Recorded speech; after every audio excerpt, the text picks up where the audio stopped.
Good morning, guys. Friday, October 17th, pre-market update. By the way, I'm going to share this one to YouTube as well. That's why I got my overlay up.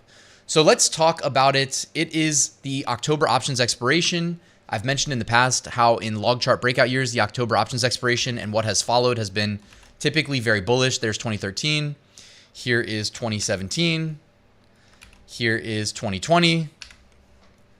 I don't know what the future holds. And disclosure, I am not a financial advisor. It's not financial advice. I own Bitcoin. I own Bitcoin adjacent stocks like MSTR. I don't know what comes next, but October options expiration has been a pretty strong time. And you can actually see in 2020, even though you'd have to zoom, and this is a screenshot, so I can't zoom in, I apologize, that it basically had selling into the options expiration in October in 2020. And afterwards, it basically exploded higher. So I don't know what the future holds, but I did want to share that. Also, I'm trying to be objective about this stuff today. I know some people are feeling the pain probably. I am highly exposed to this trade as well. So my portfolio goes up, it goes down. Today in the pre-market, it's down. I am not planning on selling anything today as of right now. Just want to be full.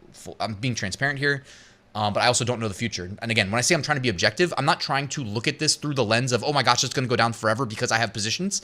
I'm trying to look at this through the lens of, I have no positions. I have no emotions. What do I think using data comes next? So let's talk about the fear and greed index for crypto. It's at a 28 reading. And this typically marks tops. No, it typically marks bottoms. You typically don't have 28 fear readings at tops. You typically at tops, you can, I mean, you don't even need to know what the actual price action is of crypto. You can basically see that like the tops are marked by euphoria, not by these readings down here. Even though you can see Bitcoin's price overlaid against the readings. It's the gray line there in that chart. So typically fear readings, especially this close to the all-time high, is pretty interesting that they're able to manufacture that type of sentiment. Again, I think the market maker algorithms generate alpha from exploiting retail psychology. I think they know exactly how to do it. I think we're living through it on days like today. But again, I don't know what the future holds. By the way, my best trade has been just dollar cost averaging into Bitcoin and holding over the long time horizon. Just saying.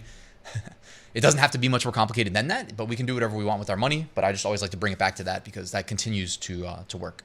Fear and greed index here, CNN, stock market, it is at extreme fear. Even though the stock market, I mean, again, like, just look at this. Over the last year, up 13.5%. Over the last 5 years, up 90%. Over the last month, it's still up 0.44, and we're at extreme fear. That's kind of boggles my mind. All right, some other charts from Twitter real quick, then we'll get into TA. This is others divided by gold. I just wanted to point out that I see a similarity in this pattern right here and this pattern right here. And if you just kind of look at what came next for others, which is basically just talking about like cryptocurrencies, I think others is a measure of like, I think it's honestly like the altcoins, right? Excluding the top 10. Yeah, so crypto market cap excluding the top 10 is what others is. Still, that would be bullish in theory for crypto. It'll also imply a rotation out of Bitcoin, which is interesting. All right, this I wanted to read. This is not my original post, but I thought it was pretty good and worth sharing here just for a mentality reset. From Julian Bittel, CFA. I can see all of FinTwit back to hurling insult at each other again, so I figured I'd share my view and try to be a voice of reason, even if I ended up being wrong. It's my job to stick my neck out. I've been doing it for years, and I'm still here. For what it's worth, I think Bitcoin's forming another broadening wedge pattern, which is typically a bullish setup. Chart 1. We've seen plenty of these in the past, and right now we're testing the lower boundary of support, implying it could be a good entry. He shared this, by the way, when we were basically at the pre-market low. Another thing to note is that the bull market is officially 2 standard deviations oversold on the log regression channel, chart 2. We'll look at that in a sec. Unless the bull market's over, which it's not in our view, these levels are about as good an opportunity as you're going to get to add to this market. Also worth pointing out, Bitcoin's Bollinger Bands have only been this tight 3 other times in its entire history. Chart 3, by the way, all 3 of those resolved to the upside in an explosive move. What does that mean? We're in a mega low volatility environment. Right now, the bands are as tight as they were in September 2023, just before a 200% rally, which is a triple up. That move lasted from September through March 2024 with a 20% correction in January before prices rallied another 90%. This next chart shows the last 3 times Bitcoin Bollinger bandwidth was less than or equal to 22, along with the forward 12-month returns, chart 4. The sample size is small, but the results have been extremely positive. It's the classic beach ball underwater dynamic. The harder you push it down, the more explosive the move when it finally breaks free. Also, for my members, you guys saw the video last night looking at Bitcoin, looking at different metrics, all of which were positive. Even with today's sell-off, like nothing changed from that 20-minute video from last night if you had time to watch it. All in all, We need to do better when times are tough. It's not just your hopes and dreams caught up in this trade. It's ours too. FinTwit can be powerful when you follow the right people who are genuinely trying to be helpful. We're not gurus. We've been doing this a long time, build comprehensive frameworks, and we're doing our best to share what we've learned. At the same time, there's a ton of poison and hate out there. Avoid it. When times get rough, we should rally around each other and stay focused on the big picture. This is a 70 vol asset. If you can't handle the level of volatility, this asset class might not be for you. If you don't believe in crypto and the life-changing tech it brings, it's hard to stomach the swings. The only way to survive this type of volatility is to extend your time horizon, which I kind of mentioned earlier. The trade of my lifetime so far has just been dollar cost averaging into Bitcoin. Who would have guessed that it could be so simple? And I also have permanent long exposure to the S&P. Like, you can keep it simple. I also have gold. You know what I mean? I don't make this complicated. And I log my net worth on the first of every month so I can see how it's working. And then, by the way, just to get a barometer of inflation, I divide my net worth by the price of McDonald's Big Mac. I measure my net worth in Big Macs. How silly is that? But again, USD is not a good barometer if you ask me. And that's a conversation for a different day, guys. When you think in days or weeks, every move feels like life or death. When you think in months or years, it all fades into noise. If you stop fighting volatility, embrace it as a feature of the space, everything changes. Volatility turns into opportunity. It's a gift that lets you add to your conviction. Our view remains that Q4, once the dust settles, will be bullish. And we've done a ton of work to support that view. By the way, yeah, if you go to CoinGlass, guys, another reminder while it's on my mind, like, is it CoinGlass, the one that shows the historical returns? I don't know. What I'm trying to think of is the chart that shares the historical returns. It's not CoinGlass. CoinGlass has the liquidation heat map, but CoinGlass has the historical returns by month. We've never had a red October following a green September. That doesn't mean that we can't do that. That would be silly. That's like being silly, like saying, hey guys, the Bitcoin bull run's over because the last two with the sample size of 2 bull runs lasted this amount of time. Therefore, this bull run will last this amount of time. Exclude all correlations, macro narratives, anything like that, and just say blindly that it's over because, well, I don't know, because of one little data point. So I'm not saying October has to be green, but it sure would make a lot of sense if it was. This is that first chart, broadening wedge, as you see here on Bitcoin. Here is and by the way, the bottom of that broadening wedge was, I guess this is what, by market cap, it looks like. We can pull it up on the charts. Here is the chart number 2. Yeah, this is officially 2 standard deviations oversold on the log regression channel. So often it has snapped back up, and that's marked bottoms every time it's come in contact with this green line at the bottom. I mean, often, from this one, look, from the bottom to the oversold top, from right here to at least the midpoint. So there's massive room to run. Chart number 3, weekly Bollinger Bands, reading of 22. Every time has resolved to the upside, worth noting. And chart number 4, the last 3 times Bitcoin Bollinger Bands was less than or equal to 22 with the forward 12-month returns, chart 4. So forward 12-month returns, 107%, 125%, and 189.5%. Here's another long tweet. It's like, this video might get long, but let's just read it, guys. It's one of those days. One day in the future, you might look back on this day and keep wondering how people could have been so bearish at the most obvious HTF, high time frame retest. Now that the price is at double 5 digits, you'll look back and say it was obvious. The fear you feel right now, however, isn't exactly telling you that. And yet I keep asking myself this question, looking back on the Q3, Q4 of 2020 retest. In hindsight, it's now so obvious, but back then, so many thought that was it, the cycle top. Maybe this time's different, and maybe it truly is a cycle top, but until we get confirmation, I will treat it as what it is, a pre-bull market shakeout, high time frame support retest. So far, we didn't get any confirmation of the trend shifting, although we are in extreme fear. Def watch for daily and weekly closes around important swings. Nothing's guaranteed in markets or life. Also, right now, write down your current feelings, position actions. Basically, remember, how capitulation feels. So he's talking about this through a lens of Ethereum, by the way. Okay. Julius on X, massive greed in gold, massive fear in Bitcoin. I couldn't not share this because unless you're like brand new to these markets, guys, when was the last time, and did you ever think in your lifetime you would ever see this again? like almost a generationally high RSI on the gold high time frame monthly chart.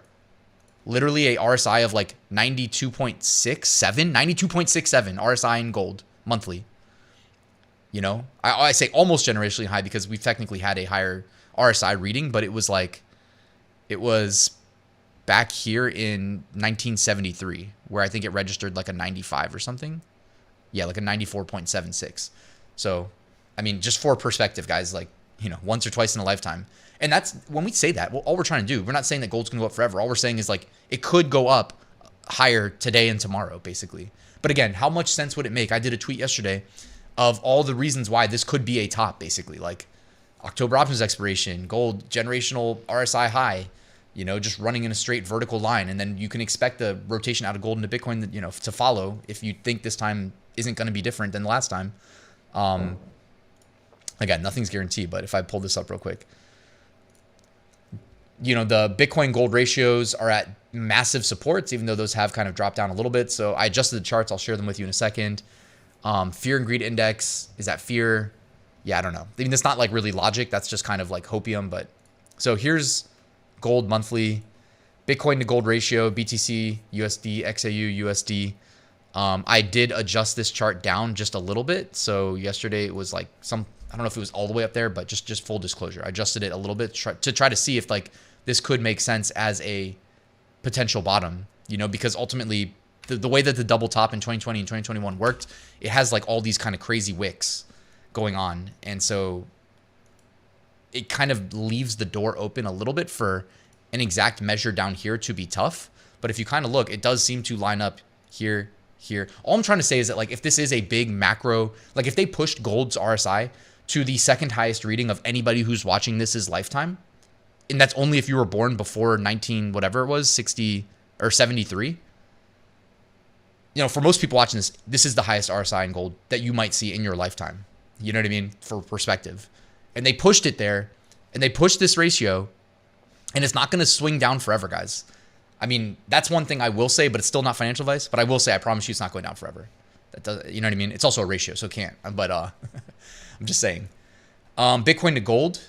This is kind of a different angle, different view. The chart doesn't line up as nicely, if you ask me, but yeah, it kind of went past this 50% line. Although there is a precedent for that, like it did it here, and could it be doing it again right there? And this one over here in 2017 came up just short. I know that's not really TA, but I'm just saying it doesn't have to be an exact measure, exact tag of that 50% line. I personally prefer the BTC USD, XAU USD anyways. Bitcoin on the, it's still early for me. I need my coffee. Bitcoin log chart here, guys. I mean, the log chart breakout level this week was at like 120,500. So we're not that far from it. And Bitcoin is still showing extreme strength above 100K. This is a weekly chart. I think I have a fresh chart. Let's just look at the fresh chart now. Like if I just draw a line right there and say, look, Bitcoin's basing above this level of 103,700, even though honestly, I think that line should basically be right there, if we're being honest. You know what I mean? It should probably be somewhere like there, or even you could argue it could be right there, and say, hey, Bitcoin's basing above 105,800. Is that bullish or bearish? Well, as the previous tweet we read mentioned, watch like the high time frame closes, like the weekly candle close. Is that closing below the 200-day? To me, there would be some signal there. Another thing that I like to watch for is short time frame moving averages crossing through longer time frame moving averages. One of the ones that my members saw last night that we talked about was the 21 weekly EMA, the white line crossing through the 200-day, the blue line. How bullish it typically has been in its history. Like, and I'm going to mark it right there. So it happened right there. There's only ever been one false signal, and the previous few times that it happened, I'll just read you guys. If you just follow it from when it went through to when it crossed back down, the returns since 2015, it's only happened, I think, like 8 times. The returns have been 3,273%. That was 2015. 93%, 346%, negative 7.2%, which was the 2020 double top, which was basically right here, if you can see it right there. 64%, 110%, 30%, and then currently, the way I would measure this, even though it hasn't crossed back down, I would essentially measure this as 5. Well, that's basically if you measure to where Bitcoin's actually trading at today. So you would essentially say, let's say you bought at the bottom of that candle and to where it's currently trading at 4.77%. So by far the most muted. If the 21 weekly EMA starts to cross down through the 200-day, then I'm going to really start to question things. But at that point, Bitcoin, it would almost imply that Bitcoin's selling off harder, into next week. And again, you want to monitor the high time frame closes. I'm going to look to 105.8 to kind of hold based on these previous weekly candles, the strength that it's shown there. I'm not like throwing in the towel personally today. MSTR chart, this is my sell signals chart. It is a log chart. The red line at the bottom here that you see, I'll make it yellow for a second, had not been violated until this week. Okay, that's not a good sign when something like that happens. Multi-year support. Does that mean we come down here to the white line at 255 potentially? Here's the log chart for MSTR. This green line goes back, connects a bunch of candle wicks back in 1999. I don't have a lot of faith in this green line, but I just want to put out some potential pivots. That would be at 275.8 on the log chart. Here is the chart that I made earlier this week. I was hoping that the top of the green channel would provide support and we could kind of bounce from there, but that was not in the cards. We're back in the green channel now. I imagine like a high time frame pivot that would make a lot of logical sense would either be the 50% mark of this channel, which this week is down at 266.6. Next week, it's basically the same, 266.8. Beneath there, guys, the bottom of the channel is around 240. And I did just want to mention that the previous two big 4x moves in MSTR took place from the bottom of this channel. Okay, so does that mean we're destined to reconnect with the bottom of the channel? And would they make it that obvious? I also wanted to mention that, we're under a 200-day moving average this time that we weren't in the previous two. This is interesting, even in like 2020 to 2021, when we popped out of this channel, and you can see in 4 days, MSTR ran like 33% or something. The magnet's on, one sec. In like 4 trading days, it ran 32%, okay? So we're going to pop out of this channel at some point. I just don't know, because we're under a 200-day moving average, like if it's going to be a 10x move in MSTR or a 4x move like the ones from 2024, or if it's going to be more like this, even though it's interesting that, this one only went up 30% and then sold off and reconnected with the 200-day, whereas we're already under a 200-day. So I don't know, just trying to like compare the analogs. But all right, I think that's about it to cover today.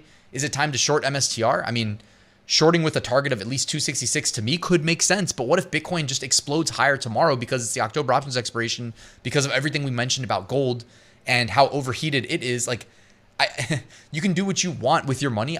I personally am not betting against MSTR right now, just in case this is the actual bottom in Bitcoin. And then MSTR just tracks Bitcoin and reverses higher. That's just my personal thoughts. It is Friday. You can do 0 DTE options, and theoretically you could, if you have a really strong, like put it this way, if you were going to exit your positions, then do you feel strong enough to short the Bitcoin proxy trade today based on where everything is pre-market? If so, would you buy put options and bet on follow through during trading hours? Like, I personally think that with like extreme fear is basically the sentiment, I would do the opposite. I'd be looking to buy call options today, 0 DTE.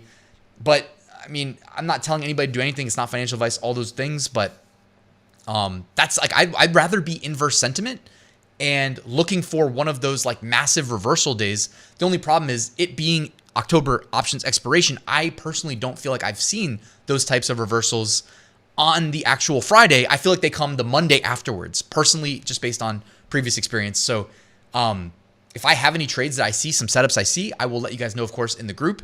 But currently also, I tried to like rush this video out and it's already taken me way longer than expected. So I'll have to do that in a separate thread.